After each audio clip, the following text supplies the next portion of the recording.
Hi everybody, Honest Sean here. It is not easy to get accurate information on the number of unarmed black people killed by police in a given year. The FBI database reports only include the number of people shot by police that is reported to them.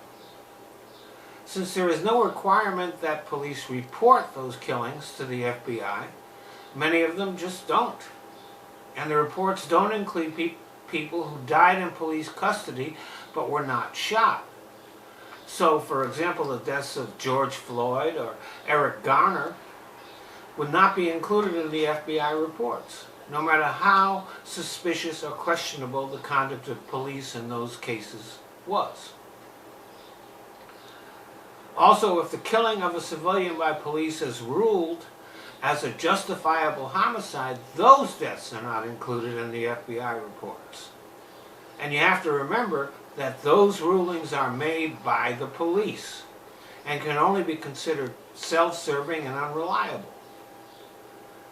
Consider that the initial police statement on the George Floyd killing was that there was a medical incident that occurred while he was in custody. If it weren't for the videos that were taken by civilian witnesses, his death would not have been listed in any record as having anything to do with the actions of the police. Right now, every case handled by Maryland medical examiner David Fowler, a defense witness in the George Floyd case, is being reviewed because of his testimony, which was just so bizarre and strange. Do you think he is the only medical examiner in the country who is covering up for police misconduct? I don't think so. So the only thing we know for sure about the statistics related to police killings are wildly inaccurate. We can also be certain that the numbers in reality are much higher than what is reported. We also know that people of color are policed much differently than white people. We saw that with the stop and frisk problems in New York, and especially with how the police handled the confrontations with armed insurrectionists at the Capitol, and contrast that with how police responded to the Black Lives Matter protests all across the country.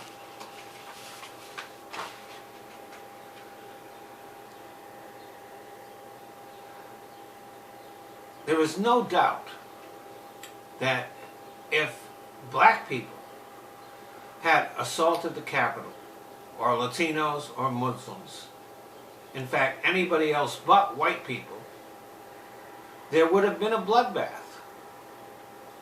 And in my opinion, the police not only would have been justified in using deadly force on January 6th, but they were negligent in not doing so. They almost allowed the overthrow of our government simply because they were reluctant to shoot white people. Now, don't get me wrong, the police do shoot white people. In 2015, for example, there were 1,388 reported killings by police. Again, the real numbers are probably much higher. 318, or 23%, were black, and 560, or 40%, were white. But since white people make up 62% of the U.S. population, while black people make up 13% of the U.S. population, it would appear that black people are almost 3 times more likely to be killed by police than whites. Another factor that is not included in these statistics is the number of times that police stop a person of color, and instead of simply issuing a citation for a minor infraction, the situation escalates into an arrest. What we are seeing is armed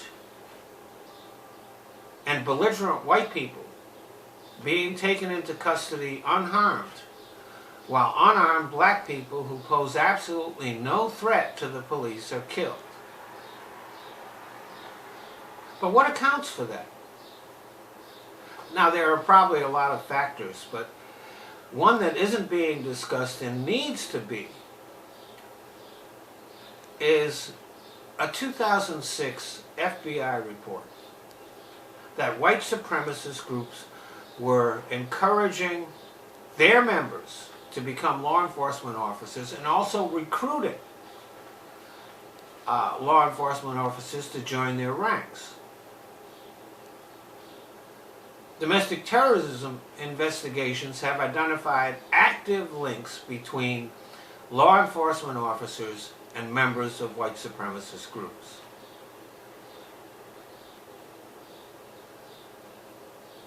The report states that since 2000, law enforcement officials with connections to white supremacist groups have been exposed in more than a dozen states. Now, this report was compiled in 2006. It came out, I believe, sometime in 2008, but it was heavily redacted. There was a lot of stuff that was not seen, and the Republicans, instead of reacting with some kind of serious, like, this is a problem, they were outraged.